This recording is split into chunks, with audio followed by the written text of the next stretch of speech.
And when I think about this conversation of transition, especially very young, I was watching a video, and again, if I say anything that you're like, can I just give me feedback? I'm totally open to it. I want to make sure that I'm having this conversation with grace and mindfulness and awareness. I was watching a teacher talking to a group of students sharing, and they were probably 5 years old, maybe 4 or 5, probably 5, because it looked like kindergarten kind of class. And this teacher, identified as they, them, had a little doll and was saying, what do you know about this doll? Blah, blah, blah, blah. And then they were saying to the kids that this doll is actually not what they perceive as being a boy doll. It's actually not. And that you can be born in the wrong body. As someone who has studied psychology and child development and has a deep passion for this, I was like, okay, this is interesting because, and I want to know your opinion on this, especially as someone who's been through this.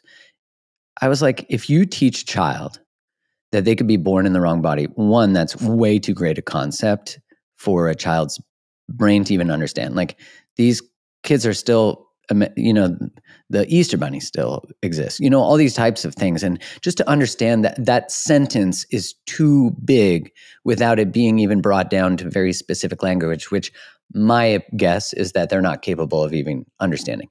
And what it does, though, is it plants this seed where the child now is, and if you grow older and then you're like, I was born in the wrong body, and that's why I want to be mindful of my language to see how you feel about it, is that I am now a victim of God, the universe, nature, because they did me wrong as soon as I came into this world. But I think it's interesting to start to see this. I'm curious, what are your thoughts on teaching that message young? I know that it's not happening everywhere, but it is happening. Yeah, no, I think it's important to start off by saying what you just said there of, it is absolutely happening, and it's not happening everywhere. I work with a lot of schools. I see a lot of things that are coming out, and it's usually specific teachers who are really passionate about this topic.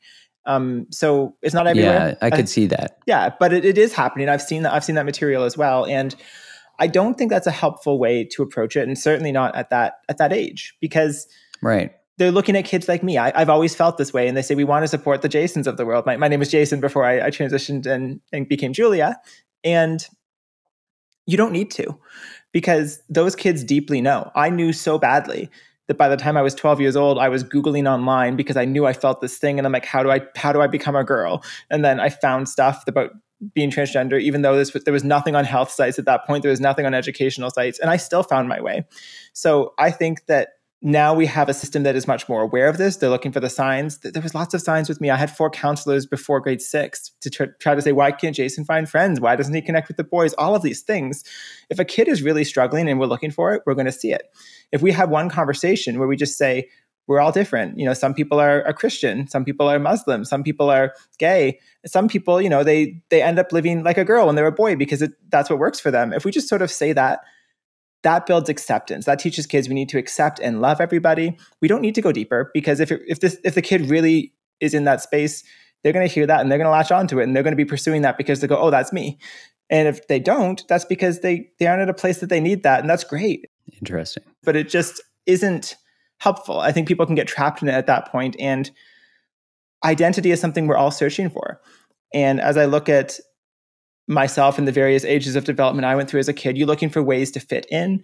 You're also looking for ways to be unique and to be special. And you find that identity in what you wear and what you do and what you say, all of these things. And this is another area where you can find identity. And there's nothing wrong with that until you remember that this involves surgical and hormonal transition. This is not just a sport that you want to play or a musician that you want to listen to. And so I do want to create an environment where it's not stigmatized, where the shame isn't there, because I had a lot of shame coming out of how I felt. And that's something I would love to talk about. I'm not sure we'll get into, but we also don't want to glamorize it. We want to de-shame, but also just sort of leave it neutral so that it's available for the kids who need it. That makes sense, that it's not a place that you go to become special, but that you don't feel like you're now othered because you have a different way of being, feeling, moving through the world.